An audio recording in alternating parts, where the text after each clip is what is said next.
ओम शांति। आज 11 फरवरी 2025 के साकार मधुर महावाक्य हैं। आज की मधुर मुरली में बाबा ने याद दिलाया, तुम बच्चों को सच्चे बाप के साथ सच्चा रहना है। एक बाप का संग ही सत्संग है। चारों तरफ माया का संग है। जो बाप के संग में रहते हैं, ये संग तार देता है। कोई भी भूल हो जाए तो बाबा से छिपानी नहीं। अगर छिपाते हैं तो अपना ही सत्यानाश करते हैं। कोई बच्चे झूठ बोलते हैं। बाबा कहते झूठ बोलना, छिपाना, ये अपना ही सत्यानाश करना है। तुम्हें ऐसी कोई भूल नहीं करनी जो दिल अंदर खाती रहे। दिल अंदर एक बाप को ही याद करते रहना है। अपने आप से पूछना है, मैं बाबा को कितना याद करता हूँ। ये एक एक रतन अविनाशी रतन है। तुम्हें इन अविनाशी ज्ञान रत्नों का दान करना है। ज्ञान और भक्ति में बहुत अंतर है। भक्ति में भावना रखते हैं, उससे साक्षात्कार हो जाता है। भक्ति का फल है ज्ञान। ज्ञान से मिलते हैं भगवान, जो तुम्हें सदगति देते हैं। ऐसे सदगति दाता बाबा को याद करते रहना है। जन्म जन्मांतर के पापों का बोझा याद से ही उतरेगा। बाबा कहते अभी फेल तो कल्प कल्पांतर के लिए फेल हो जाएंगे। सुनते हैं बाबा के मधुर बोल। बाबा कहते मीठे बच्चे, तुम्हें भगवान पढ़ाते हैं। तुम्हारे पास है ज्ञान रतन। इन्हीं रत्नों का धंधा करना है। तुम यहाँ ज्ञान सीखते हो, भक्ति नहीं। तुम्हें भगवान पढ़ाते हैं। तुम्हारे पास से ज्ञान रतन, इन्हीं रत्नों का धंधा करना है। तुम यही ज्ञान सीखते हो, भक्ति नहीं। क्वेश्चन है, मनुष्य ड्रामा की किस वंडरफुल नूंद को भगवान की लीला समझ उसकी बड़ाई करते हैं। मनुष्य ड्रामा की किस वंडरफुल नूंद को भगवान की लीला समझ उसकी बड़ाई करते हैं। जो जिसमें भावना रखते हैं, उन्हें उसका साक्षात्कार हो जाता है। समझते हैं ये भगवान ने साक्षात्कार कराया, लेकिन होता तो सब ड्रामानुसार है। एक और भगवान की बड़ाई करते हैं और दूसरी ओर सर्वव्यापी कह देते हैं। ओम शांति। भगवान वाच, बच्चों को ये तो समझाया है, मनुष्य को व देवता को भगवान नहीं कहा जाता। गाते हैं ब्रह्मा देवताए नमः, विष्णु देवताए नमः, शंकर देवताए नमः। फिर कहते हैं शिव परमात्माए नमः नमः। ये भी तुम जानते हो, शिव को अपना शरीर नहीं है। मूल वतन में शिव बाबा और सालिग्राम रहते हैं। बच्चे जानते, अभी हम आत्माओं को बाबा पढ़ा रहे हैं, और जो भी सत्संग है वो कोई सत्य का संग नहीं है। बाबा कहते तो माया का संग है। वहां ऐसा कोई नहीं समझेंगे कि हमें भगवान पढ़ाते हैं। बाप कहते हैं मैं आकर के तुम बच्चों को पढ़ाता हूँ, जिससे तुम नई दुनिया में चले जाते हो। दिन प्रतिदिन गीता का अभ्यास कम होता जाता है, क्योंकि अपने धर्म को ही नहीं जानते। असली धर्म शास्त्र है श्रीमद् भगवत गीता। ये सत्य ज्ञान मानव को देव बनाता है। बाबा कहते हैं इसका अभ्यास जितना होना चाहिए उतना भी नहीं है। श्री कृष्ण जी के साथ सभी का प्यार है, उनको ही झूले में झुलाते हैं। अब तुम समझते हो हम झुलाएं किसको। बच्चे को झुलाया जाता, बाप को तो झुला ना सके। तुम शिव बाबा को झुलाएंगे, वो बालक तो बनते नहीं, पुनर्जन्म में आते नहीं, वो तो बिंदु है, उन्हें क्या झुलाएंगे। श्री कृष्ण का बहुतों को साक्षात्कार होता है। श्री कृष्ण के मुख में सारी विश्व है, क्योंकि विश्व का मालिक बनते हैं। तो विश्व रूपी माखन है। वो जो आपस में लड़ते हैं, वो भी सृष्टि रूपी माखन के लिए लड़ते हैं। समझते हैं हम जीत पालें। श्री कृष्ण के मुख में माखन का गोला दिखाते हैं। ये भी अनेक प्रकार के साक्षात्कार होते हैं, परंतु अर्थ नहीं समझते। यहाँ तुम्हें साक्षात्कार का अर्थ समझाया जाता है। मनुष्य समझते हमें भगवान साक्षात्कार कराते हैं। ये भी बाबा समझाते जिसको याद करते हैं, समझो कोई श्री कृष्ण की नोदा भक्ति करते हैं, अल्पकाल के लिए उनकी मनोकामना पूरी हो जाती है। ये भी ड्रामा में नोंद है। ऐसे नहीं कहेंगे कि भगवान ने साक्षात्कार कराया।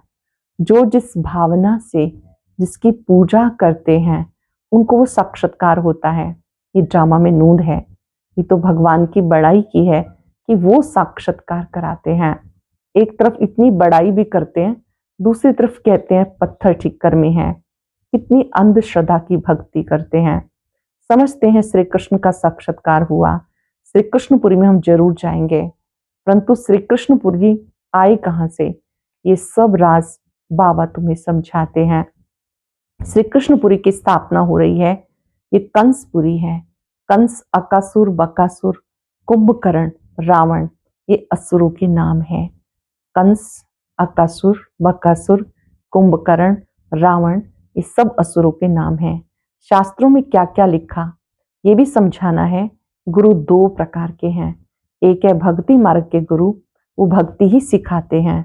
ये बाप तो है ज्ञान सागर, इनको सतगुरु कहा जाता। वो कभी भक्ति नहीं सिखाते, ज्ञान सिखाते हैं। मनुष्य तो भक्ति में कितना खुश होते हैं, झांझ बजाते हैं। बनारस में तुम देखेंगे सब देवताओं के मंदिर बना दिए, वो है भक्ति मार्ग। भक्ति बाबा कहते भक्ति भी करते आए। तुम बच्चों का धंधा है ज्ञान रत्नों का, इसको व्यापार कहा जाता है। बाप भी रत्नों का व्यापारी है ना, शिव बाबा ज्ञान रत्नों का व्यापारी है। तुम समझते हो ये रत्न कौन से हैं? इन बातों को समझेंगे वही जिन्होंने कल्प पहले समझा, दूसरे समझेंगे ही नहीं। जो भी बड़े बड़े हैं वो पिछाड़ी में आकर समझेंगे। कन्वर्ट भी हुए हैं ना। एक राजा जनक की कथा सुनाते हैं। जनक फिर अनुजनक बना। जैसे कोई का नाम श्री कृष्ण है, कहेंगे तुम अनुदैवी श्री कृष्ण बनेंगे। वहां कहा वो सर्वगुण संपन्न श्री कृष्ण, कहा ये कोई का लक्ष्मी नाम है, तो इन लक्ष्मी नारायण के आगे जाकर महिमा गाते हैं। ये थोड़ा ही समझते हैं कि इनमें और हमारे में फर्क क्यों हुआ। अब तुम बच्चों को नॉलेज मिली, ये सृष्टि चक्र कैसे फिरता है। तुम ही 84 जन्म लेंगे, ये चक्र अनेक बार फिरता आया, कभी बंद नहीं हो सकता। तुम इस नाटक के अंदर एक्टर हो। मनुष्य इतना जरूर समझते हैं कि हम इस नाटक में पार्ट बजाने आए हैं, बाकी ड्रामा के आदि मध्यंत को नहीं जानते हैं। तुम बच्चे जानते हो हम आत्माओं के रहने का स्थान परे ते परे है, वहां सूर्य चांद की भी रोशनी नहीं। ये सब समझने की बातें हैं। बच्चे अक्सर करके साधारण गरीब ही बनते हैं, क्योंकि भारत ही सबसे साहूकार था, भारत ही सबसे गरीब बना। सारा खेल भारत पे है। भारत जैसा महान पवित्र खंड और कोई होता नहीं। पावन दुनिया में पावन खंड होता है, और कोई खंड वहां होता ही नहीं। बाबा ने समझाया सारी दुनिया बेहद का आइलैंड है। जैसे लंका टापू है, दिखाते रावण लंका में रहता था। तुम समझते हो, क्या समझते हो? सिर्फ लंका में नहीं, अभी तो सारी दुनिया में रावण का राज्य है। 5 विकारों का राज्य है ना। अब तुम समझते हो रावण का राज्य सारी बेहद की लंका पर है। सारी सृष्टि समुद्र पे खड़ी है, ये टापू है, इस पर रावण का राज्य है। ये सब सीताएं रावण की जेल में हैं, उन्होंने हद की कथाएं बना दी। ये सारी बेहद की बातें हैं। बेहद का नाटक है, उसमें फिर छोटे छोटे नाटक बैठ बनाए। ये बाइस्कोप आदि भी अभी बने, तो बाप को भी समझाने में सहज होता है। बेहद का सारा ड्रामा तुम बच्चों की बुद्धि में है। मूल वतन, सूक्ष्म वतन और किसी की बुद्धि में हो ना सके। तुम जानते हो हम आत्माएं मूल वतन की रहवासी हैं, देवताएं हैं सूक्ष्म वतनवासी। उनको फरिश्ते भी कहते हैं। वहां हड्डी मांस का पिंजरा नहीं, ये सूक्ष्म वतन का पार्ट भी थोड़े समय के लिए है। अब तुम आते जाते हो, फिर कभी नहीं जाएंगे। तुम आत्माएं जब मूल वतन से आती हो तो वाया सूक्ष्म वतन नहीं आती हो, सीधी आती हो। अभी वाया सूक्ष्म वतन जाती हो, अभी सूक्ष्म वतन का पार्ट है। ये सब राज बच्चों को समझाते बाबा जानते, हम आत्माओं को समझा रहे हैं। साधु संत आदि कोई भी इन बातों को नहीं जानते, वो कभी ऐसी बातें कर ना सके। बाबा ही बच्चों से बात करते हैं, ऑर्गन्स बिगर तो बात कर ना सके। कहते मैं इस शरीर का आधार ले तुम बच्चों को पढ़ाता हूँ। तुम आत्माओं की दृष्टि में भी बाप तरफ, तुम्हारा आत्माओं की दृष्टि भी बाप की तरफ चली जाती। ये सब नई बातें निराकार बाप, उनका नाम है शिव बाबा। तुम आत्माओं का नाम तो आत्मा ही है। तुम्हारे शरीर के नाम बदलते हैं। मनुष्य कहते परमात्मा नाम रूप से न्यारा है, परंतु नाम तो शिव कहते हैं। शिव की पूजा भी करते हैं, समझते एक हैं करते दूसरा है। अब तुम बाप के नाम रूप देश काल को जान गए। जानते हो कोई भी चीज नाम रूप के बगैर नहीं हो सकती। ये बड़ी समझने की बातें हैं। बाबा समझाते सेकंड में जीवन मुक्ति, अर्थात मनुष्य नर से नारायण बनाते हैं। बाबा आकर मानव को देव बनाते हैं, जबकि बाप हेवनली गॉड फादर है। हम उनके बच्चे हैं तो भी स्वर्ग के मालिक ठहरे, परंतु ये भी समझते नहीं। बाबा कहते बच्चे तुम्हारी एम ऑब्जेक्ट ये है नर से नारायण बनना, राजयोग है ना। भूतों को चतुर्भुज का साक्षात्कार होता, इससे सिद्ध है विष्णुपुरी के मालिक बनने वाले हैं। तुम्हें मालूम है स्वर्ग में लक्ष्मी नारायण के तख्त के पिछाड़ी विष्णु का चित्र रखते हैं, अर्थात विष्णुपुरी में इनका राज्य है। ये लक्ष्मी नारायण विष्णुपुरी के मालिक हैं। वो है श्री कृष्णपुरी, ये है कंसपुरी। ड्रामानुसार ये भी अनेक नाम रखे हुए हैं। बाबा समझाते मेरा रूप बहुत सूक्ष्म है, कोई भी जान नहीं सकते। कहते आत्मा एक स्टार है, फिर लिंग बना देते, नहीं तो पूजा कैसे हो। रुद्र यज्ञ रचते हैं तो अंगूठे मिसल सालिग्राम बनाते। दूसरी तरफ उनको अजब सितारा कहते हैं। आत्मा को देखने की बहुत कोशिश करते हैं, परंतु कोई भी देख नहीं सकते। स्वामी विवेकानंद जी का भी दिखाते, उसने देखा आदमी उनसे, उसमें आत्मा निकल मुझ में समा गई। स्वामी विवेकानंद जी का दिखाते हैं, उन्होंने देखा आत्मा उनसे निकल मेरे में समा गई। अब उनको किसका साक्षात्कार हुआ? आत्मा और परमात्मा का रूप एक ही है। बिंदी देखी समझते हैं कुछ नहीं। आत्मा का साक्षात्कार तो कोई चाहते नहीं, चाहना रखते हैं परमात्मा का साक्षात्कार करें। वो बैठा था कि गुरु से परमात्मा का साक्षात्कार करें, बस कह दिया ज्योति थी और वो मेरे में समा गई। इसमें भी वह बहुत खुश हो गए, समझा यही परमात्मा का रूप है। गुरु में भावना रहती है, भगवान के साक्षात्कार की भावना रहती, समझते कुछ नहीं। मतलब भक्ति मार्ग में समझाए कौन? बाबा बैठ समझाते। जिस जिस रूप में जैसी भावना रखते हैं, जो शक्ल देखते हैं, वो साक्षात्कार हो जाता है। जैसे गणेश जी की बहुत पूजा करते हैं तो उनका चैतन्य रूप में साक्षात्कार हो जाता है, नहीं तो उनको निश्चय कैसे हो। तेजो में रूप देख समझते हैं हमने भगवान का साक्षात्कार किया, उसी में खुश हो जाते हैं। ये सब भक्ति मार्ग उतरती कला है। पहला जन्म अच्छा होता है, फिर कम होते होते अंत आ जाता। बच्चे ही इन बातों को समझते, जिनको कल्प पहले ज्ञान समझाया उनको ही अब समझा रहे हैं। कल्प पहले वाले ही आएंगे, बाकी औरों का तो धर्म ही अलग है। बाबा समझाते एक एक चित्र में भगवान वाच लिख दो, बड़ा युक्ति से समझाना है। जो चित्र समझाते हैं नीचे लिखा हो भगवान वाच। भगवान वाच है ना, यादव कौरव पांडव क्या करत भय, उसका ये चित्र है। पूछो तुम बताओ अपने बाप को जानते हो? नहीं जानते हो तो गोया बाप से प्रीत नहीं है, तो विपरीत बुद्धि ठहरे। बाप से प्रीत नहीं तो विनाश खो जाएंगे। प्रीत बुद्धि विजयंती सत्य में जयते, इसका अर्थ भी ठीक है। बाप की याद नहीं तो विजय नहीं पा सकते, याद नहीं तो विजय नहीं पा सकते। अब तुम सिद्ध करके बताते हो गीता ज्ञानदाता निराकार शिव है, उन्होंने राजयोग सिखाया। ये तो श्री कृष्ण भगवान की गीता समझकर कसम उठाते। उनसे पूछना है कि हाजिर नाजिर किसको मानना चाहिए? ईश्वर को हाजिर नाजिर जान, सच बोलो। बाबा कहते बात तो समझाने वाली है, तुम्हारी ये पढ़ाई बड़ी गुप्त है और पढ़ाने वाला भी गुप्त है।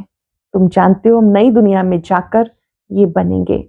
नई दुनिया स्थापन होती है महाभारत लड़ाई के बाद बच्चों को नॉलेज मिली है, वो भी नंबरवार धारण करते, योग में भी नंबरवार रहते। ये भी जांच रखनी है हम कितना याद में रहते हैं, जांच रखनी है हम बाबा को कितना याद करते हैं। बाबा कहते अब तुम्हारा भविष्य 21 जन्म के लिए जमा हो जाएगा। अगर अब फेल हुए तो कल्प कल्पांतर के लिए फेल हो जाएंगे, ऊंच पद नहीं पा सकेंगे। पुरुषार्थ करना चाहिए ऊंच पद पाने का। ऐसे भी कई सेंटर पर आते हैं जो विकार में जाते हैं, फिर सेंटर पर आते हैं, समझते हैं ईश्वर तो सब देखता है जानता है। अब बाबा को क्या पड़िए जो बैठ करके देखे। तुम झूठ बोलेंगे, विकर्म करेंगे तो अपना ही नुकसान करेंगे। ये तो तुम समझते हो, काला मुंह करता हूं तो मैं ऊंच पद नहीं पा सकूंगा। तो बाबा ने जाना तो भी बात तो एक ही हो गई, उनको क्या दरकार पड़ी। अपनी दिल खानी चाहिए, मैं ऐसा कर्म करने से दुर्गति को पाऊंगा। बाबा क्यों बताए? हाँ, ड्रामा में है तो बताते हैं। बाबा से छिपाना गोया अपना सत्यानाश करना। कोई भी भूल हो जाती है, अपने आप बाबा को बताना है, बाबा मुझसे भूल हो गई। छिपाना नहीं, छिपाना माना सत्यानाश करना। पावन बनने के लिए बाबा को याद करना है। तुमको यही फुरना रहना चाहिए, हम अच्छी रीति पढ़कर ऊंच पद पाएं। कोई मरा व जिया उनका फुरना नहीं, फुरना रखना है बाबा से वर्षा कैसे लें, और किसको भी थोड़े में समझाना है, शॉर्ट में समझाना है। एक ही फिक्र होना चाहिए, हम बाबा से वर्षा ले लें। अच्छा, मीठे मीठे सिक्के लदे बच्चों प्रति माता पिता बाप दादा का याद प्यार गुड मॉर्निंग। रूहानी बाप की रूहानी बच्चों को नमस्ते, रूहानी बच्चों की रूहानी बाप दादा को याद प्यार नमस्ते, गुड मॉर्निंग। शुक्रिया बाबा, शुक्रिया। धारणा के लिए सार, गुप्त नशे में रहकर सर्विस करनी है। ऐसा कोई कर्म नहीं करना जो दिल खाती रहे।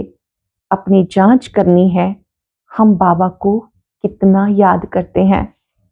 सदा ये फिक्र रहे हम अच्छी रीति पढ़कर ऊंच पद पाएं। कोई भी विकर्म करके झूठ बोल के अपना नुकसान नहीं करना। फिर से सुनेंगे, गुप्त नशे में रहकर सर्विस करनी है। ऐसा कोई कर्म नहीं करना जो दिल खाती रहे। अपनी जांच करनी है हम कितना याद में रहते हैं। सदा ये फिक्र रहे हम अच्छी रीति पढ़कर ऊंच पद पाएं। कोई भी विकर्म करके झूठ बोल के अपना नुकसान नहीं करता। बहुत ही स्पेशल वरदान। मन मनाभव के महामंत्र द्वारा सर्व दुखों से पार रहने वाले सुख स्वरूप भव। मन मनाभव के महामंत्र द्वारा सब दुखों से पार रहने वाले सुख स्वरूप भव। जब किसी भी प्रकार का दुख आए तो मंत्र ले लो, जिससे सब दुख भाग जाएंगे। स्वप्न में भी जरा भी दुख का अनुभव ना हो। तन बीमार हो, धन नीचे ऊपर हो जाए, कुछ भी हो जाए, दुख की लहर अंदर नहीं आनी चाहिए। जैसे सागर में लहरें आती हैं चली जाती हैं, लेकिन जिन्हें उन लहरों में लहराना आता है वो सुख का अनुभव करते हैं। लहर को जंप देकर ऐसे क्रॉस करते हैं जैसे खेल कर रहे हैं। तो सागर के बच्चे सुख स्वरूप हो, दुख की लहर भी ना आए। अटेंशन से सुनेंगे। जब किसी भी प्रकार का दुख आए तो ये मंत्र ले लो, जिससे दुख भाग जाएगा। स्वप्न में भी जरा भी दुख का अनुभव ना हो। तन बीमार हो जाए, धन नीचे ऊपर हो जाए, कुछ भी हो जाए, दुख की लहर अंदर नहीं आनी चाहिए। जैसे सागर में लहरें आती हैं चली जाती हैं, लेकिन जिन्हें उन लहरों में लहराना आता है ये उसमें सुख का अनुभव करते हैं। लहर को जंप देकर ऐसे क्रॉस करते हैं जैसे खेल कर रहे हैं। तो सागर के बच्चे सुख स्वरूप हो, दुख की लहर ना आए। स्लोगन है, हर संकल्प में दृढ़ता की विशेषता को प्रैक्टिकल में लाओ तो प्रत्यक्षता हो जाएगी। हर संकल्प में दृढ़ता की विशेषता को प्रैक्टिकल में लाओ तो प्रत्यक्षता हो जाएगी। एकांत प्रिय बनो, एकता और एकाग्रता को अपनाओ।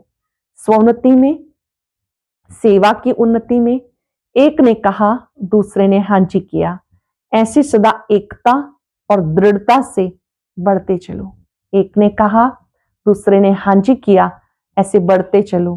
जैसे दादियों की एकता दृढ़ता का संगठन पक्का है, ऐसे आदि रत्नों के सेवा का संगठन पक्का हो, इसकी बहुत बहुत आवश्यकता है। एक ने कहा, दूसरे ने हाँ जी किया, विचार से विचार मिलाया, ये उन्नति का आधार है, संगठन में मजबूती का आधार है, इसकी बहुत आवश्यकता है। आज हम मंत्र का जाप करते रहेंगे, मन ही मन अपने को याद दिलाएंगे, मन मना भव, मन मना भव, मैं सुख स्वरूप आत्मा हूं। कुछ पल के लिए इस महामंत्र के अर्थ में टिक जाए। मन ही मन को आदेश दे, ये मन मना भव।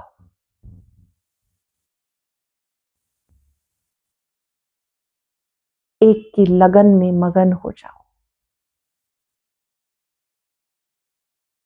यही दुख हरता सुख करता है।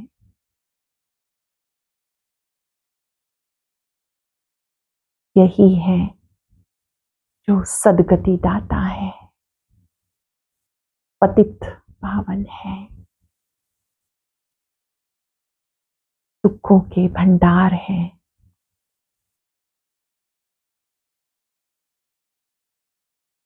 बाबा से आती सुख की किरणें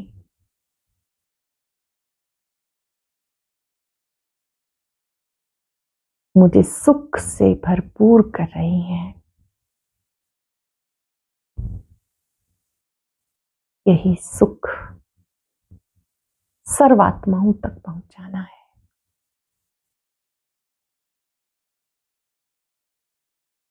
मैं सुख स्वरूप आत्मा हूं। ओम शांति। अब आज का अव्यक्त इशारा और ज्ञान मोती भी अवश्य सुने।